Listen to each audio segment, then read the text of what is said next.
Hi friends, எல்லாருக்கும் வணக்கம். இன்னைக்கு நம்ம பார்க்கக்கூடிய வீடியோ 6th ஸ்டாண்டர்ட்ல செகண்ட் டேர்ம்ல இருக்கக்கூடிய first supplementary reader think to win. இந்த think to win prose supplementary ரீடரை யார் எழுதியிருக்கா அப்படின்னா லட்டா ககு அப்படிங்கிறவங்க தான் எழுதியிருக்காங்க. இந்த திங்க் டு வின் சப்ளிமெண்டரி ரீடரை யார் எழுதியிருக்கா அப்படின்னா லட்டா ககு அப்படிங்கிறவங்க எழுதியிருக்காங்க. ஏற்கனவே சொன்ன மாதிரி தான் சப்ளிமெண்டரி ரீடர்ல ஒரு சில சப்ளிமெண்டரி ரீடர் பார்த்தீங்க அப்படின்னா நிறைய இன்ஃபர்மேட்டிவான விஷயங்கள் கொடுத்துருப்பாங்க. பட் இதுல வந்து அப்படி இல்லை. இதுல வந்து ஒரு மாரல் ஸ்டோரி சொல்ற மாதிரி தான் இருக்கும். ஆக்சுவலாக இந்த மாரல் ஸ்டோரி நமக்குமே ரொம்ப யூஸ்ஃபுல்லா இருக்கும். மாரல் ஸ்டோரி சொல்ற மாதிரி இருக்கிறதுனால நீங்க எல்லா வேர்ட்ஸையும் அண்டர்லைன் பண்ணி எல்லாத்தையும் முக்கியமா வந்து படிக்கணும் அப்படின்னு சொல்லி அவசியம் இல்லை. ஸ்டோரியோடைய அவுட்லைன் என்னன்னு தெரிஞ்சுக்கோங்க. ஸ்டோரியோட அவுட்லைன் என்னன்னு தெரிஞ்சுக்கிட்டு அதுக்கப்புறம் வந்து நீங்க படிச்சா போதும். ஆக்சுவலா வந்து இந்த ஸ்டோரி வந்து என்ன அப்படின்னு பாத்தீங்கன்னா ஸ்டோரி இதுவும் ஸ்போர்ட்ஸ் ரிலேட்டடான ஸ்டோரி தான். நான் ஏற்கனவே சொன்னேன்ல, இந்த 6th ஸ்டாண்டர்டை பொறுத்த மட்டுக்குமே ஒவ்வொரு லெசனும் ஒரு தீம் பேஸ்ட்ல இருக்கும். அந்த தீம்ல பாத்தீங்கன்னா இந்த ஒரு லெசன் பாத்தீங்கன்னா ஸ்பைசஸ் பத்தி இருக்கும், ஒரு லெசன் பார்த்தா ட்ரீயை பத்தி இருக்கும். ஸோ அந்த வகையில் இந்த லெசன் வந்து ஸ்போர்ட்ஸை பத்தி இருக்கும். ஏற்கனவே இதோட ப்ரோஸ் போம் எல்லாமே அப்லோட் பண்ணிருக்கோம். யாராவது பார்க்கல அப்படின்னா பார்த்துட்டு வந்துருங்க. அந்த வீடியோஸ்லாம் ரொம்ப ரொம்ப யூஸ்ஃபுல்லா இருக்கும். இந்த திங்க் டு வின் ஸ்டோரிய வரலாம். இந்த திங்க் டு ஸ்டோரியில வந்து யாரெல்லாம் வருவா அப்படின்னு பாத்தீங்கன்னா ருச்சா, சீமா, அதுக்கப்புறம் அவளோட ட்ரெயினர் அண்ட் அவளோட ஃப்ரெண்டு விஷ்ணுங்கிற அவளோட ஃப்ரெண்டு, இவங்க 3 பேர் தான் வருவாங்க. இந்த ஸ்டோரி எப்படி அப்படின்னா ஆக்சுவலா ருச்சா சீமாங்கிறது 2 பேருமே சிஸ்டர்ஸ். பட் 2 பேரும் சிஸ்டரா இருந்தாலுமே வந்து அவங்களுக்குள்ள நிறைய ஃபீலிங்ஸ் ஆஃப் டிஃபரன்ஸ் நிறைய இருந்தது. ருச்சா வந்து என்ன பண்ணுவா அப்படின்னா எப்பவுமே வந்து ஒரு ரொம்ப சேஃப்டியாவே இருக்கணும், எல்லா விஷயத்தையுமே கவனமா பண்ணணும் அப்படின்னு நினைப்பா. பட் சீமாங்கிறது அப்படி இல்லை. ரொம்ப தைரியமா எந்த விஷயத்தையுமே என்ன பண்ணுவா, தைரியமா ஹேண்டில் பண்ணுவா. ஒரு நாள் வந்து ருச்சா வந்து சைக்கிள் ஓட்ட படிப்பா. அவளோட ஃப்ரெண்டு விஷ்ணு வந்து அவனுக்கு சொல்லி கொடுத்துட்டு இருப்பான். 1 வீக்கா ஓட்டுவா. ஒன் பாயிண்ட் ஆஃப் டைம்ல என்ன பண்ணுவான்னா விஷ்ணு அவளுக்கு தெரியாம அவளை பின்னாடி பிடிக்கிறத விட்டுருவான். கொஞ்சம் தூரம் போனதுக்கு அப்புறம் ருச்சா ஆக்சிடென்டலா என்னை நல்லா பிடிச்சுக்கோ நான் இறங்கணும்னு சொல்லுவா. அப்பதான் தெரியும் அவளுக்கு விஷ்ணு வந்து அந்த சைக்கிளை பிடிக்கவே இல்லைன்னு. கடைசியில என்ன பண்ணுவா அப்படின்னா ஒரு புதருக்குள்ள போய் என்ன பண்ணிடுவா, விழுந்துடுவா. அந்த புதருக்குள்ள விழுந்தோடனே உடனே பெருசா அடிப்படாது. உடனே அழுதுகிட்டே போய் அவங்க அம்மா கிட்ட சொல்லுவா, அம்மா அந்த மாதிரி அடிபட்டுச்சு, விஷ்ணு என்னை விட்டுட்டான் அப்படின்னு சொல்லிட்டு சொல்லுவா. அப்ப அவங்க அம்மா இதெல்லாம் ஒரு விஷயம் கிடையாது, இதெல்லாம் வந்து தைரியமா இருக்கணும், நீ நல்லா தான், நீ அடுத்த தடவை ஓட்டும் போது நல்லா ஓட்டு அப்படின்னு சொல்லிட்டு சொல்லிடுவாங்க. ஆக்சுவலா என்ன அப்படின்னா ருச்சாவுடைய ஒரு இன்செக்யூரிட்டின்னு சொல்ல முடியாது, ரொம்ப கேர்ஃபுல்லா இருக்கணும்னு யோசிச்சுட்டு இருப்பா. சரியா? அப்ப அந்த டைம்ல தான் வந்து அவங்க ஸ்கூல்ல வந்து என்ன வருது அப்படின்னா ஒரு கேம் வருது. அந்த கேமோட பேர் என்ன பேர் அப்படின்னா இறகு பந்தாட்டம். அதாவது இறகு பந்தாட்டம்னு சொல்லிட்டு ஒரு கேம் வந்து அவங்க ஸ்கூல்ல வந்து போட்டிகள் நடக்குது. அதுல வந்து ருச்சா வந்து சீனியர் இதுல வந்து இடம்பெற்றிருந்தா. அந்த இதுல வந்து ருச்சாவோட அவளோட ஃப்ரெண்ட் அருணாவும் என்ன பண்ணிருந்தாங்கன்னா இடம்பெற்றிருந்தாங்க. ஆக்சுவலா என்ன அப்படின்னா இவ வந்து எல்லாத்தையுமே ரொம்ப யோசிச்சு பார்த்து ஒரு என்ன சொல்றது ஒரு கான்பிடென்ட் இல்லாம பண்ணுவா இல்லையா? சோ அவ கான்பிடென்ட் இல்லாம பண்ணா அது என்ன ஆயிடுச்சு அப்படின்னா அந்த போட்டியில வந்து இவங்க வந்து என்ன பண்ணிடுவாங்க, தோத்துருவாங்க. அந்த டென்னிஸ்ல வந்து இவங்க என்ன பண்ணிடுவாங்க அப்படின்னா தோத்துருவாங்க. தோத்த உடனேயே வந்து இவ என்ன பண்ணிடுவான்னா எப்படி சொல்றது பயங்கரமா அப்செட் ஆயிடுவா. சோ அந்த டைம்ல வந்து அப்செட்டா இருப்பா. அந்த டைம்ல தான் வந்து அவங்களுக்கு வந்து வேற ஒரு கேம் ஆப்பர்ச்சுனிட்டி வேற ஒரு ரன்னிங் ரேஸ் வரும். அந்த ரன்னிங் ரேஸ் வந்து இன்டர் ஸ்கூல் காம்படிஷன், அதாவது லோக்கல் ஏரியால இருக்கக்கூடிய ஸ்கூல்ஸ் எல்லாம் வந்து பங்கு பெறும் இல்லையா? சோ அந்த மாதிரி ஒரு காம்படிஷன் வருது. அப்ப வந்து இவங்க ருச்சா டீம்ல வந்து யாரெல்லாம் இருக்குன்னு பாத்தீங்கன்னா ருச்சா, அருண், அந்த கேரக்டர்லாம் வந்து ரொம்ப முக்கியம் இல்ல. பட் தெரிஞ்சு வச்சுக்கோங்க, நம்ம கொஸ்டின் எப்படி வேணாலும் கேட்கலாம் இல்லையா? ருச்சா, அருணா, நீலம்னு ஒரு 3 ஃப்ரெண்ட்ஸ் இருப்பாங்க. இந்த 3 ஃப்ரெண்ட்ஸும் ஒரு டீம்ல இருப்பாங்க. ஆப்போசிட் டீம்ல வந்து ரொம்ப நல்லா ஓடக்கூடிய 2-3 பேர் இருப்பாங்க. அப்ப இவ ஏற்கனவே ஒரு கேம்ல தோத்துருப்பா. இவளுக்கு ஏற்கனவே வந்து நிறைய இன்செக்யூர் ஃபீல் இருக்கும், ஒரு கான்பிடென்ட்டா இருக்க மாட்டா. சோ இவ நினைக்கிற ஆல்ரெடி நம்ம ஒரு கேம்ல தோத்துட்டோம். ஆக்சுவலா நம்மளுமே அப்படித்தானே, நம்ம ஒரு எக்ஸாம்ல தோத்துட்டோம் அப்படின்னா அடுத்த எக்ஸாம்ல வந்து ஃபோக்கஸ் பண்றது அவ்வளவு ஈஸியா ஃபோக்கஸ் பண்ண மாட்டோம். சரியா? சோ அத மாதிரி இவ யோசிக்கிறா. அந்த டைம்ல அருணா வந்து அவளுக்கு என்ன பண்றா அப்படின்னா நிறைய சப்போர்ட் பண்றா.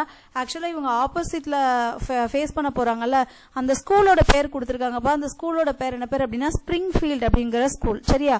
ஸ்பிரிங்ஃபீல்ட் அப்படின்னு ஒரு ஸ்கூலு. அந்த ஸ்கூல்ல இருந்து தான் வந்து இவங்களுக்கு ஆப்போசிட்டா போட்டி போட போறாங்க. ஓகே போட்டி போட போறாங்க. அதுல வந்து ஒருத்தி பிடி உஷா மாதிரியான ஒரு தி பெஸ்ட் ரன்னர் இருந்தா அவளை பார்த்தோன்னே இவங்களுக்கு இன்னும் பயமாயிடுச்சு. ஐயோ நம்ம என்ன பண்ண போறோம், நம்ம இதுலயும் தோக்கதான் போறோம் போல அப்படி இப்படின்னு சொல்லிட்டு இருந்தாங்க. பட் அவளுக்கு ஸ்போர்ட்ஸ் கைடர் ஒருத்தவங்க இருப்பாங்க இல்லையா, ஸோ அவர் வந்து என்ன பண்ணிட்டு இருந்தாரு அப்படின்னா நல்லா வந்து என்கரேஜ் பண்ணிட்டே இருந்தாரு. நிறைய வந்து என்ன சொன்னாருன்னா, நீங்க ப்ராக்டிஸ் பண்ற டைம் பத்தாது, அந்த டைம்லாம் பத்தாது. அந்த ப்ராக்டிஸ்னர் பேர் யாருன்னு பாத்தீங்கன்னா பிரகாஷ் அப்படிங்கிறவங்க. ஸோ பிரகாஷ் சார் வந்து என்ன பண்ணிட்டு இருந்தாங்கன்னா மோட்டிவேட் பண்ணிட்டே இருந்தாங்க. அவர் ஃபர்ஸ்ட் சொன்ன விஷயம் என்னன்னா, பிராக்டிஸ் பத்தாது, நீங்க நல்லா பண்றீங்க பட் பிராக்டிஸ் பத்தாதுன்னு சொல்லிக்கிட்டே இருப்பாரு. ஸோ என்கரேஜ் பண்ணி பண்ணி பண்ணி பண்ணி கடைசியில் அந்த டேட் வரும், பேசுவாங்க, ஸ்டார்ட் பண்ண போறாங்க.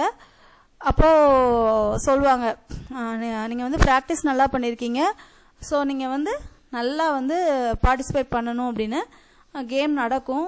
யாரு ஜெயிப்பா அப்படின்னா ருச்சா டீம்ல உள்ளவங்க தான் என்ன பண்ணுவாங்க, ஜெயிப்பாங்க. ருச்சா அருணா நீலம் இருக்காங்க இல்லையா, ஸோ இந்த டீம் தான் என்ன பண்ணுவாங்கன்னா ஜெயிப்பாங்க. ஜெயிச்ச உடனேயே வந்து ரொம்ப ஹாப்பி ஆயிடுவாங்க. ஹாப்பி ஆயிட்டு இந்த ஸ்டோரி கம்ப்ளீட் ஆயிடும். இதுதான் இந்த ஸ்டோரி. இந்த ஸ்டோரியில வந்து ரொம்ப வெக்காபுலரி பார்க்கணும் அந்த மாதிரிலாம் இல்லை. ஏன்னா நம்ம இதுக்கு ரொம்ப டைம் ஸ்பெண்ட் பண்ணணும்னா நமக்கு படிக்கிறதுக்கு நிறைய இம்பார்ட்டன்ட் திங்ஸ் நிறைய இருக்கு.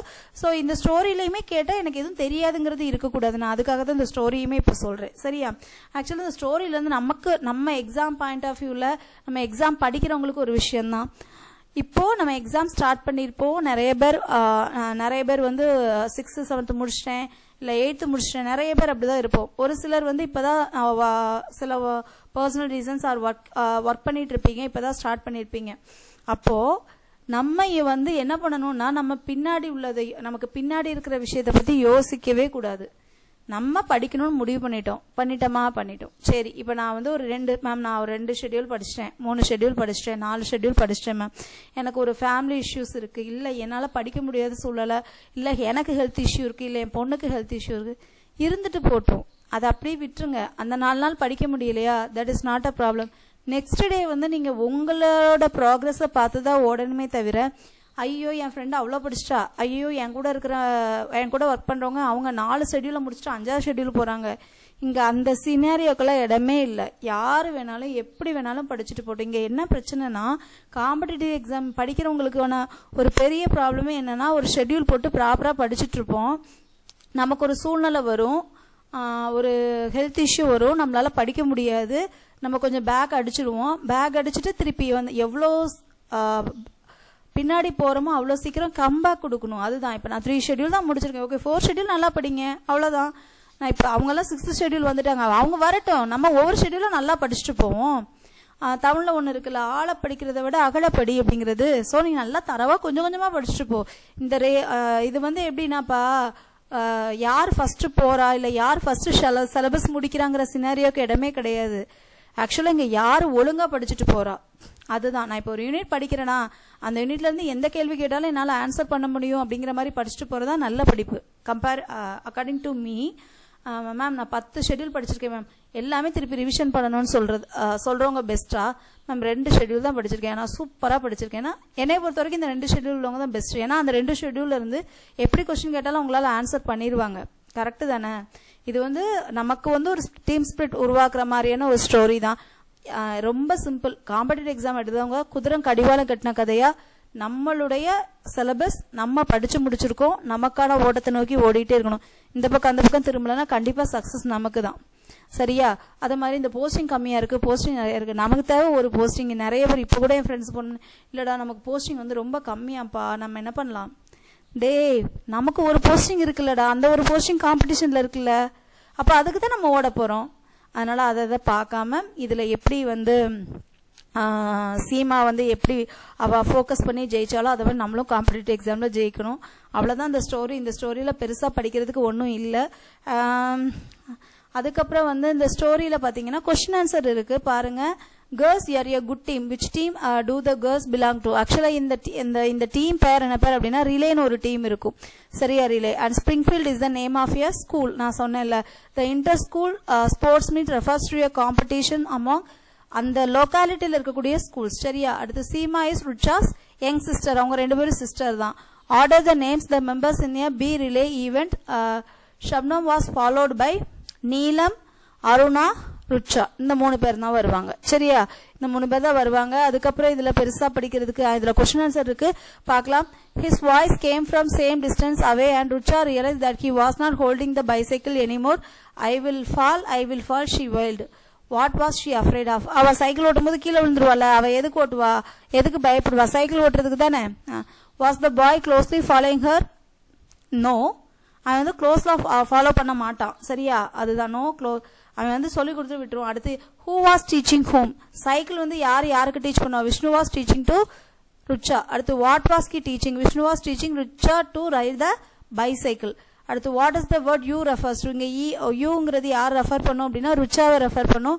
அடுத்து what quality of the speaker is revealed? Spirit of sportsmanship. Not only sportsmanship, நமக்கு நம்ம மேல ஒரு கான்ஃபிடென்ட் இருக்கணும்ப்பா. நம்ம மேல கான்ஃபிடென்ட் இல்ல ஒன்னும் இல்ல, எனக்கு ஒரு சின்ன வேலைக்கு கூட நம்ம மேல கான்ஃபிடென்ட் இருக்கணும். அடுத்தவங்க 1000 சொல்லுவாங்க, நம்ம யாரும் நமக்கு தான் தெரியும். சரியா? அந்த பாசிட்டிவ் வைபோட படிங்க, கண்டிப்பா ஜெயிக்கலாம்.